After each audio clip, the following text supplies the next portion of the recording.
Hello everybody, it is Elayne, and today I want to talk to you guys about what I plan on reading during the month of December. I actually just got out of a final exam, so I got out of a final exam and I have 2 more left next week. I have one on Monday and one on Wednesday.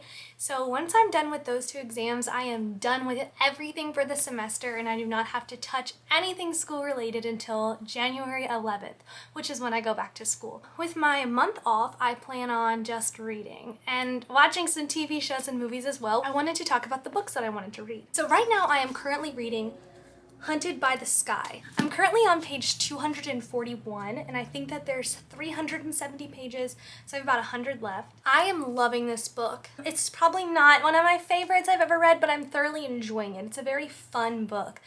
Basically, it's about a girl named Gull who watched her parents get murdered when she was a child. And this is because she was born with a birthmark on her arm, and there is a prophecy saying that a girl with a star-shaped birthmark would murder the king. So the king has sent out all of these people called Sky Warriors to hunt down girls who have birthmarks and kill them and their families if they don't give over their child. So her parents died protecting her. Gull was able to escape and she goes and joins a group of women who basically just train to fight. A lot of them have birthmarks as well. Some of them don't. Some of them are just, orphans or misfits. And they all kind of live together, train, study. Gull's ultimate mission is to get into the palace and to kill the king, as well as the Sky Warrior who murdered her parents. Gull is very much coming into her power. Sorry, my cat is back there. Well, she is also falling in love with the palace stable boy. So there's a bit of a romance as well. I'm really enjoying this book. I will say the writing is not the most eloquent in the world. I also think that one of the reasons I have kind of a disconnect with the writing style is because Gull is a 15-year-old girl. She's 13 at the beginning of the story. And some of the things that she says are very juvenile. Sometimes I think what she's saying is even a little bit too simple for a 15-year-old. I mean, I'm only 19, so it's not that much of an age difference, but I do feel like there's a lot of maturity that goes on during your later teenage years. So Gull is definitely a character that, I'm rooting for her, but I don't necessarily feel a huge connection between just because of the age gap, and she's a little bit more juvenile-minded. And she doesn't always think things through, and she's very irrational. And I will say a lot of that is probably because of her age and because she doesn't have a lot of experiences as the other characters who are trying to tell her to, chill out. I hope to finish this in the month of December. It's a great read. I'm almost done, and yeah. Recently, I've been in kind of a fantasy kick. So I picked up a book in my Crescent City vlog called The Bear and the Nightingale by Katherine Arden, and I still haven't read that book. So the next on my list is either The Bear and the Nightingale by Katherine Arden or The Poppy War by R.F. Kuang. So the reason that I say I will read either The Bear and the Nightingale or The Poppy War is because I am not the best at sticking to TBRs. Quite frankly, I don't usually ever make them, but I'm giving myself a goal of setting a TBR. That way I actually have to stick to it and read the books, because if I set a goal, I'll go after it and I'll try to finish it.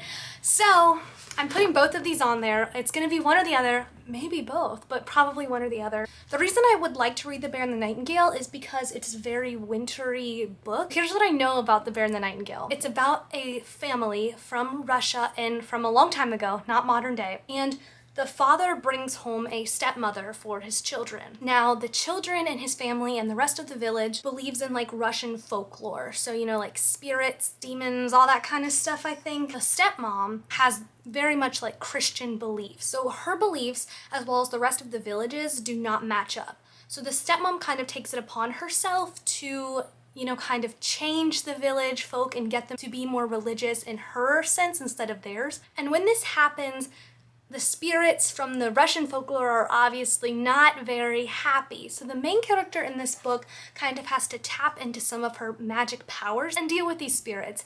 And I know that this is a trilogy, so there are 2 other books, and I've heard nothing but great things about this. Some people say it's their favorite trilogy of all time, so I'm excited to read it. It's a very interesting concept, putting religion alongside magic. I think that's a really, really unique thing, an interesting thing to talk about, contrasting those 2. So I'm excited to pick this up. The Poppy War, I don't know much about at all. I know that the author has won like a lot of awards for being intelligent and for her writing. I'm pretty sure that this book is based off of like Chinese history. The author studied Chinese history herself, so a lot of historical elements play into this novel. I did read the first couple pages, and basically this girl was getting ready to take a huge exam. And I guess the exam tells you what is going to happen in your future. Like if you score high, you're gonna go in this path in life, but if you score low, I guess you will not. I'm pretty sure that the girl, the main character, scores like really high and everyone's like, whoa, what the heck? And so her story kind of goes from there. It is a fantasy novel, it's high fantasy, it's got a lot of political aspects, and I've heard, once again, nothing but great things about this. These are both really, really high praised fantasy novels, so I'm excited to pick up either one of them, whichever one I decide. The next book that I want to read in the month of December is Kiss Me in New York by Catherine Ryder. This is a romance story that takes place in New York City during Christmas time. The story follows a guy and a girl who have both recently ended romantic relationships. They're both heartbroken, but to make things worse, they get stranded in JFK, which is the airport in New York City, because of a snowstorm. So they cannot fly to their destinations for the holidays and are stuck in the airport alone, sad on Christmas. So the two characters get to talking.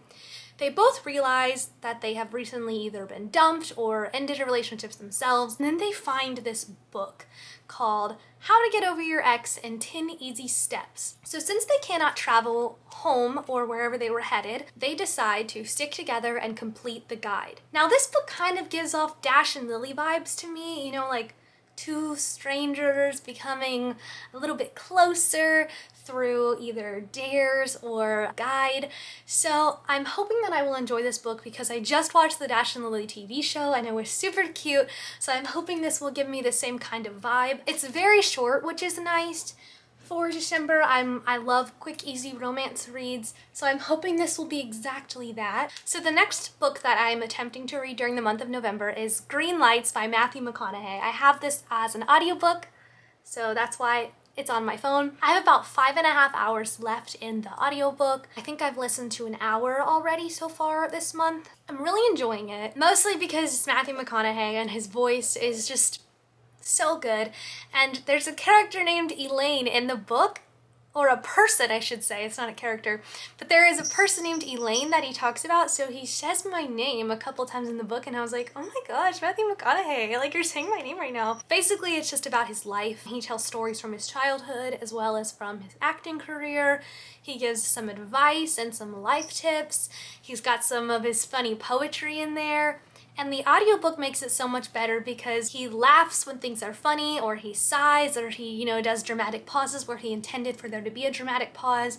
I love when writers read their own stories, especially when it's a memoir. I'm really enjoying the book. I hope to finish it by the end of the month, although I will say audiobooks take me a little bit longer because I am not the best auditory learner, so this might extend into the new year, even though there's only 5 hours left. But my goal is to finish it. Matthew McConaughey and I have very, very different lives as well as different beliefs and values, so it's kind of interesting to be in his mindset and hearing about his life and how he got where he is, and I just think it's a really, really cool book. I love celebrity memoirs. They're one of my guilty pleasures. I'd like to read the Mariah Carey one next, but we'll see. The last book that I'm attempting to read in the month of December is Spoiler Alert by Olivia Dade. It is a romance novel and I'm super excited to read it. It just sounds absolutely adorable and so funny, and I'm really excited to get my hands on it. I don't own it yet, but I will soon. One of the main characters, his name is Marcus, and he is the star of a television show that is based off of an extremely popular book series. Marcus is also a huge fan of the book series, but he gets a lot of hate because the TV show character and the book character are very different.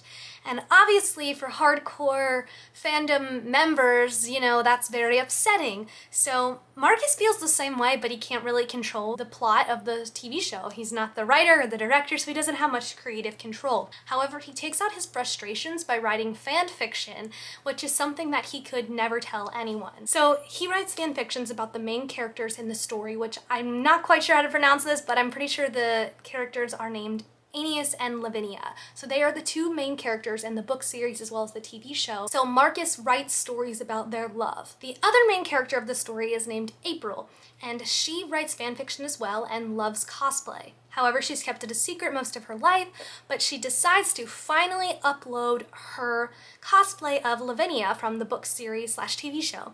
And her plus size take goes viral. So Marcus decides to ask April out after seeing her viral cosplay. What started out as a publicity stunt quickly turns into a romance as Marcus decides that he wants more from April. It just sounds absolutely super cute for anyone who is in a fandom, anyone who loves books and TV shows and gets territorial about them, as well as romance lovers. It's also a body positivity story, which I just love, and it's about a character who is comfortable in her own skin and loves her body for the way that it is, which is just amazing. And so I've heard great things about representation in this story, as well as that it's super funny. So I'm excited to read that as well. I'm attempting to finish Hunted by the Sky, read Kiss Me in New York, read one of these epic fantasy novels, read Spoiler Alert, and listen to an audiobook by Matthew McConaughey.